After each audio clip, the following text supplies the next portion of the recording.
Welcome to Valsala's kitchen. ഇന്ന് നമുക്ക് ചായ വയ്ക്കുമ്പോഴേക്കും ഉടനെ ഉണ്ടാക്കാനായ ഒരു ഇൻസ്റ്റൻ്റ് ആയിട്ടുള്ളൊരു സ്വീറ്റാണ്.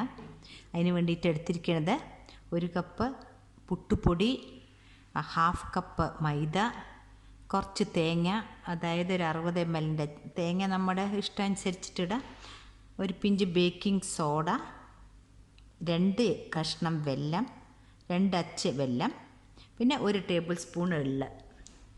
ഇത് നമുക്ക് വെല്ലം ഉരുക്കി ഇത് മിക്സ് ചെയ്യുമ്പോഴേക്കും നമുക്ക് ചായയുടെ വെള്ളം തിളയ്ക്കും, അപ്പോഴേക്കും നമുക്ക് റെഡിയാവും. ഈ വെല്ലം ഒന്ന് ഉരുകാൻ വേണ്ടിയിട്ട് ഒരു 1/2 ഗ്ലാസ് വെള്ളം ഒഴിച്ച് കൊടുത്തിട്ടുണ്ട്.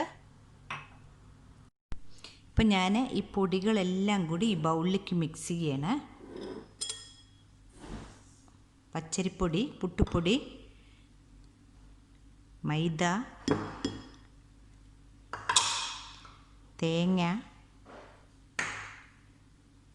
പിഞ്ച് ബേക്കിംഗ് സോഡ,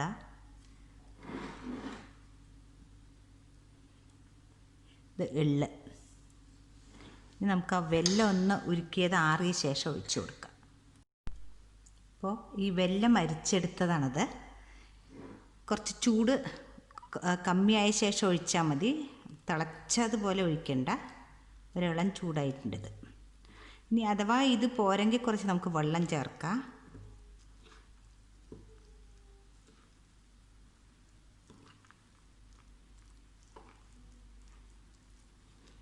ഏലക്കായപ്പൊടിയുടെ മണം ഇഷ്ടമുള്ളവർക്ക് ചേർത്തി കൊടുക്കാം. ഇത് ഇൻസ്റ്റൻ്റായിട്ട് ഉണ്ടാക്കണതല്ലേ, പെട്ടെന്ന്. വെറും 10 മിനിറ്റ് മതി. ഇതിൽ കുറച്ചുകൂടി വെള്ളം ഒഴിച്ച് കൊടുക്കേണ്ടി വരും.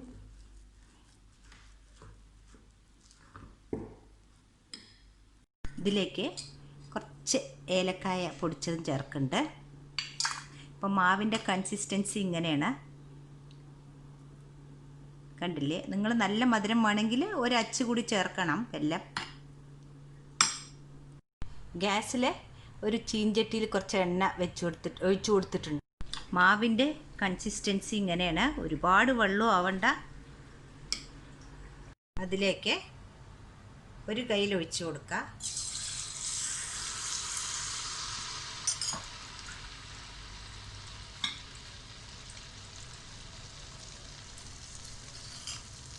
ഇപ്പം തന്നെ നിങ്ങൾക്ക് കാണണില്ലേ എങ്ങനെ പൊന്തി വരുന്നത്, കണ്ടോ? നമുക്കിപ്പോൾ പച്ചരി അരക്കൊന്നും വേണ്ട. പുട്ടുപൊടിയോ അല്ലെങ്കിൽ നമ്മൾ നൂൽപുട്ടിൻ്റെ പൊടിയോ എന്തെങ്കിലും ഏത് പൊടിയായാലും വിരോധമില്ല.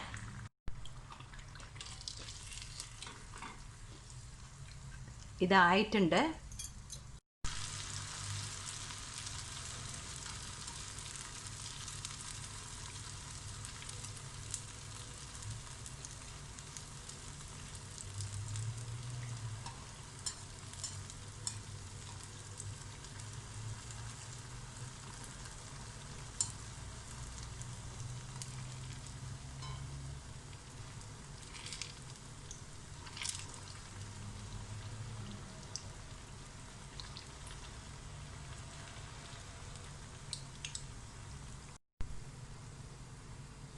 ഇത് ലാസ്റ്റ് അപ്പമാണ്. നിങ്ങളെല്ലാവരും ഇത് ട്രൈ ചെയ്യണേ. അങ്ങനെ 10 മിനിറ്റ് കൊണ്ട് അപ്പം ഉണ്ടാക്കി കഴിയും. ഇപ്പം എല്ലാ അപ്പം ഉണ്ടാക്കി കഴിഞ്ഞു. ഇത് നിങ്ങൾക്ക് ഇഷ്ടപ്പെട്ടുവെങ്കിൽ തീർച്ചയായിട്ടും like and share and subscribe ചെയ്യാൻ മറക്കരുത്. Thank you.